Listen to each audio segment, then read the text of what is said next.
గారు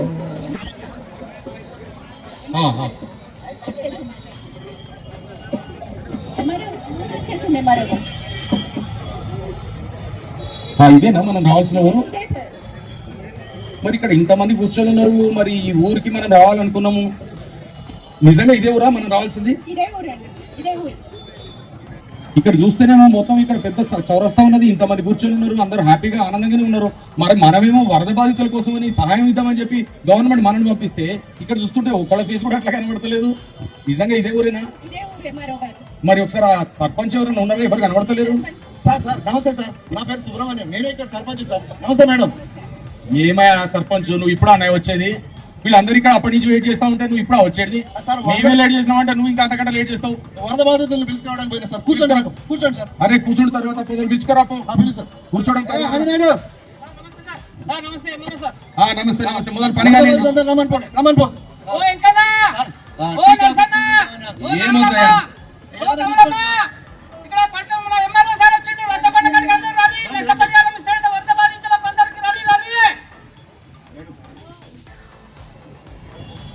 sir tea coffee అని తీసుకుంటారా? అరే ఏం టీ కాఫీ? ఆ టైం ఎంత అవుతుంది? అందరూ అప్పటి నుంచి వెయిట్ చేస్తా ఉన్నారు. ఇప్పుడు టీ కాఫీ అంటే టైం చూడు, నాకు టైం ఎక్కువ లేదు. తొందరగా పని ముగించుకొని వెళ్ళిపోవాలి. ఎవరు వాళ్ళ పేర్లు వాళ్ళ డీటెయిల్స్ ఒకసారి వాళ్ళ కష్టాలు ఏంటో చెప్పు. సార్ నా పేరు నర్సయ్య సార్. నా పేరు 5 రకాల పొలాలు ఉన్నాయి సార్. 5 ఎకరాల పొలాలు ఉన్నాయి సార్ నాకు.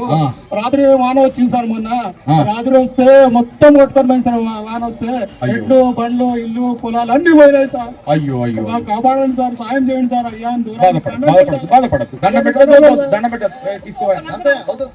ఉన్నారు ఎంఆర్ఓ గారు చూసుకుంటారు. ఇంకెవరు ఉన్నారు? ఆమెనా? ఇక్కడ వీళ్ళు ఎవరు ఉన్నారు? మాట్లాడే సారు నమస్కారం సార్. నమస్తే. నా పేరు వెంకన్న సారు. చెప్పండి సార్. నాకు 3 ఎకరాల పొలం ఉన్నది సార్. దాని దాంట్లో ఇంకొక 2 ఎకరాలు కవులు తీసుకొని 5 ఎకరాలు వరి సాగు వేశాను. పక్క చెరువు కట్ట దిగి వరద మొత్తం నా పొలం మీద బారింది సారు. అయ్యో. వరద తగ్గిన తర్వాత చూసేసరికి మొత్తం ఇసుక రేవులు పెట్టింది సారు. ఇసుక రేవులు పెట్టేసింది సారు. అయ్యో. ఈ వరి మొత్తం నేను సాగు చేయడానికి కోసం ఆల్రెడీగా బ్యాంకులో 4 లక్షల రూపాయలు తీసుకున్నా సారు. ఇప్పుడు ఈ ఇసుక తీసేయడానికి కోసం ఇంకా 2 లక్షలు పడతాయి అంటున్నారు సారు. నా జేబులో 1 రూపాయి లేదు సారు. నేను ఏం చేయాలో అర్థమైతే లేదు. నేను నా భార్య పిల్లలు పురుగుల ముందు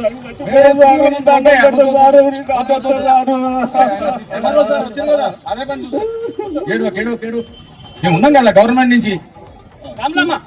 చెప్పమ్మా సారు. దండాలు సారు. నా పేరు రాములమ్మ సారు. మాకు 2 ఎకరాల పొలం ఉంది సారు. కొన్ని గొడ్లు కూడా ఉన్నాయి సారు. గొడ్లు కాచుకుంటూ పొలంలో పడుకున్నారు సార్. మొన్న అయ్యాల వర్షం వచ్చింది కదా, మాయదారి వర్షం ఎంత జోరుగా వచ్చిందంటే ఆ వర్షం నీళ్ళల్లో గొడ్లు పోయా, పంట పోయా. మా ఆయన కూడా కొట్టుకుపోయి ఉంటారు. చిన్న పిల్లలు ఉన్నారు సార్. మీరు దిక్కు చూపించకపోతే నేను సావే దిక్కు. అట్లా మేము వచ్చిందే గవర్నమెంట్ సహాయం ఇచ్చేటందుకు. ఇంకా చూడు చెప్పమ్మా. నీ పొలం కట్టుకుపోయింది కదా, నీ ఇల్లు కూలిపోయింది, నీ బండి పోయింది. చెప్పు జరా సార్, చెప్పు. ఏమన్నా సార్ చెప్పు, నీకు పైసలు వస్తాయి. చెప్పమ్మా చెప్పు, నీకేం బాధ అయింది చెప్పు. నీకేం బాధ అయింది చెప్పమ్మా. నీకు కూడా సహాయం ఇస్తాం గవర్నమెంట్ నుంచి. చెప్పమ్మా. అరే ఎందుకమ్మా అట్లా? ఎంఆర్ఓ గారు వచ్చిందే సహాయం అందించడానికి. నువ్వు ఇప్పుడు వద్దానంటే ఆయన పోయినాక నా డబ్బులు అంటే నాతో కాదమ్ము. నాకు మీరు ఇచ్చే డబ్బులు వద్దు సార్. గవర్నమెంట్ సహాయం నాకు వద్దు సార్. అరే ఆగమ్మా, 1 నిమిషం ఆగు. ఇప్పుడు ఇక్కడ మేము వచ్చిందే బాధితులందరికీ సాయం అందిద్దామని వస్తే ఎక్కడెక్కడి నుంచో వచ్చి వీళ్ళందరూ కూర్చున్నారు. ఒక పాప ఆయన కట్ట పట్టుకొని దాన్ని పట్టుకొని ఇక్కడికి వచ్చిండు. నువ్వేమో అసలు నాకు ఏదో అంటున్నావు ఏంది? నీకేమైనా డబ్బులు బాగున్నాయా? మీకు ఇంట్లో ఏమైనా చెట్లకు పైసలు కాస్తున్నాయా? మరి ఎందుకు వద్దంటున్నావు సార్? నాది మొన్న వచ్చిన వీళ్ళు చెప్పినట్టుగానే, అందాజు చెప్పినట్టుగానే నా ఇల్లు పోయినాయి, గొడ్లు మేకలు అన్ని పోయినాయి సార్. ఇంకా బండి, నా కొడుకు బండి ఉండే సార్, అది కొట్టుకుపోయింది. పొలాలు కొట్టుకుపోయినాయి, అన్ని కొట్టుకుపోయి మొత్తం మునిగిపోయినా సార్. నేను ఇవాళ తీసిన కానీ మీరు ఇచ్చే డబ్బులు. అరే వింటున్నారా? మీరంతా వింటున్నారా? ప్రజలరా ఇక్కడ చూడండి, వరద బాధితులు గవర్నమెంట్ ఏదైనా సహాయం చేస్తామని వస్తే మా పేరు రాసుకోండి అని వెంట పడి మరి అడుగుతారు. ఇక్కడేమో సహాయం చేద్దామని వచ్చిన ఎంఆర్ఓతోనే ఉన్న మాతోని గవర్నమెంట్ తోని నాకు కష్టమైంది నష్టమైంది కానీ నాకు పైసలు వద్దంటుంది. అసలు ఇదేంది విషయం? ఏమైందమ్మా అసలు ఏంది విషయం? తెలుసుకో. ఎందుకు చెప్పమ్మా. లేదు సార్, నావి ఇవన్నీ ముందు ఒక అన్న ఉండే ఆ అన్న చాలా సార్లు వచ్చి చెల్లెమా చెయ్యి ఇవన్నీ ఇన్సూరెన్స్ చెయ్యి చేస్తే ఇక ఇట్లా వరదలు వచ్చినా ఏమైనా నష్టాలు వచ్చినా ఆ ఇన్సూరెన్స్ కంపెనీ చూసుకుంటారని ఒకసారి చెప్పిండు. నేను చాలా సార్లు ఇన్సూరెన్స్ అని ఏదో కడుతూ వచ్చినా సార్. ఇగో వాళ్ళు వచ్చిండ్రు మొన్న మీకన్నా ముందే వచ్చిండ్రు సార్ ఎల్ఐసి అని.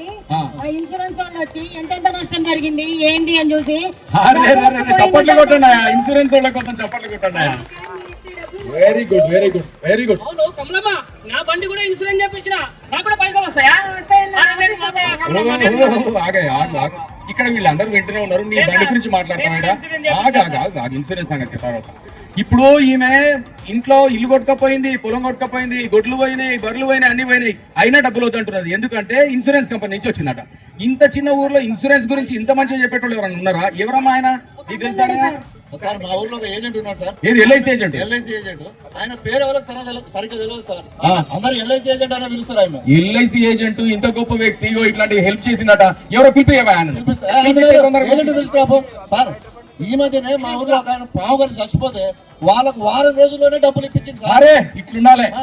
ఇది ఎల్ఐసి ఏజెంట్ అంటే గొప్పతనం. ఎవరు ఆయన? పిలిపిస్తా. రా ఎంఆర్ఓ గారు సార్. ఈయన ఏమయ్యా నువ్వు ఎల్ఐసి ఏజెంట్ వా? LIC agent sir. ఎల్ఐసి తో పాటు జిఐసి కూడా నేను చెప్పిస్తుంటా. అయితే ఎన్నో సార్లు ఈ కమలమ్మకి, రామలమ్మకి, నర్సయ్యకి ఎన్నో సార్లు చెప్పిన పాలసీలు చేయడానికి. అయితే ఎన్నిసార్లు చెప్పినా కూడా ఎవరు వింటలేదు. ఒక కమలమ్మ మాత్రం పాలసీ తీసుకుంది. నమస్తే అక్క, బాగున్నావా? ఇంటున్నా ఇంతమంది దగ్గరికి వెళ్తే ఎవరు పాలసీ తీసుకోవాలో ఒక ఈమెనే తీసుకున్నది. మనం కూడా ఏం చేస్తాం? ఎల్ఐసి ఏజెంట్ ఈ గల్లీలో నుంచి వస్తే మనం ఆ గల్లీ నుంచి వెళ్ళిపోతాం. ఎల్ఐసి ఏజెంట్ ఫోన్ చేస్తే మనం సైలెంట్ లో పెడతాం, వైబ్రేషన్ లో పెడతాం, లేకపోతే కాల్ కట్ చేస్తాం. ఏ ఎల్ఐసి ఏజెంట్ తో ఇదేం తలకాయ నొక్కరే బాబు అని. కానీ నేను ఏం చేసిన హెల్ప్ ఎంత బాగుందో చూసిరా. మళ్ళీ ఒకసారి ఎల్ఐసి ఏజెంట్ కు చెప్పండి కొట్టండి. చెప్పయ్యా చెప్పు, నువ్వు ఎల్ఐసి ఏజెంట్, నువ్వు ఏమేం చేస్తావు చెప్పు. ఎల్ఐసి చేపిస్తా, జిఐసి చేపిస్తా, అట్లా హెల్త్ ఇన్సూరెన్స్ కూడా నేను చేపిస్తా సార్. నువ్వు అవన్నీ చేపిస్తున్నావు సరే. మరి వీళ్ళ ఇంట్లో పాపం వీళ్ళ హస్బెండ్ చనిపోయినట, వీళ్ళ ఆయన చనిపోయినట. మరి ఎల్ఐసి పాలసీ చేయించుంటే ఈ పాటికి మనం వాళ్ళకి పాపం న్యాయం జరిగేది కదా. చెప్పిన సార్, ఇప్పటికి 20-30 సార్లు చెప్పిన సార్, వినరు సార్ వాళ్ళు. వింటున్నారా? మీ అందరి గురించి వినరు అని చెప్తున్నాడు మీ ఎల్ఐసి ఏజెంట్. ఇప్పటి నుంచి ఎవరైనా ఎల్ఐసి ఏజెంట్ మీకు ఫోన్ చేస్తే కట్ చేస్తారా? కట్ చేయరా? కట్ చెయ్యం. ఎంఆర్ఓగా అడుగుతున్నా, ఏమంటారు? కట్ చేస్తారా? చెయ్యం. పాలసీలు చేయమని అడిగితే ఖచ్చితంగా పాలసీలు చేయండి. పైసల విషయంలో మీ ఎంత కడతారో అంతే కట్టండి. ఏమైనా అన్ని రకాల పాలసీలు ఉన్నాయా మీ దగ్గర? ఉన్నాయి సార్, అన్ని రకాల పాలసీలు ఉన్నాయి సార్ మా దగ్గర. తక్కువ ప్రీమియం, ఎక్కువ ప్రీమియం, అన్ని వయసును బట్టి ఉంటాయి సార్. వయసును బట్టి ఉంటాయట. మీ ఎవరెవరికి ఎంతెంత కావాలో మీరు ఎంత కడతారో చెప్పుకోండి, అట్లా పాలసీలు చేసుకోండి. ఎల్ఐసి అనేది చాలా గొప్ప సంస్థ. ఇట్లాంటి సంస్థలు ప్రపంచంలో ఎక్కడ లేవు. చెప్పలు కొట్టండి. ఇంతటి గొప్ప సంస్థకు ఏజెంట్ గా పనిచేస్తున్న వ్యక్తిని మనం ఆదరించాలి. ఇలాంటి వ్యక్తికి మనం సన్మానం చేయాలి. చేద్దామా వద్దా? మీ ఊరి తరఫున చెప్పండి. చెప్తాం. జై హో ఎల్ఐసి ఏజెంట్, జై హో ఎల్ఐసి ఏజెంట్, జై హో ఎల్ఐసి ఏజెంట్. అయితే సమయం వచ్చింది కాబట్టి ఒక 2 మాటలు చెప్తాను. మన ఎల్ఐసి ఈ విధంగా ఈ రోజు ఉండడానికి కారణం, దానికి వెన్నెముక ఎల్ఐసి ఏజెంట్ కూడా. ఎల్ఐసి ఏజెంట్ పాలసీదారుడు పాలసీ తీసుకున్నా తీసుకోకున్నా ఏ సమయం చెప్పినా అర్ధరాత్రి అయినా సరే ఆ పాలసీ గురించి ఎక్స్ప్లెయిన్ చేసి, ఆ వయసుకు సంబంధించి ఎంత ప్రీమియం కట్టాలో ఎక్స్ప్లెయిన్ చేసి ఆ పాలసీ ఇప్పిస్తాడు. కాబట్టి ఎంతైనా సరే ఎల్ఐసి ఏజెంట్ ని గౌరవించడం మన ధర్మం. జై హో ఎల్ఐసి ఏజెంట్, జై హో ఎల్ఐసి ఏజెంట్.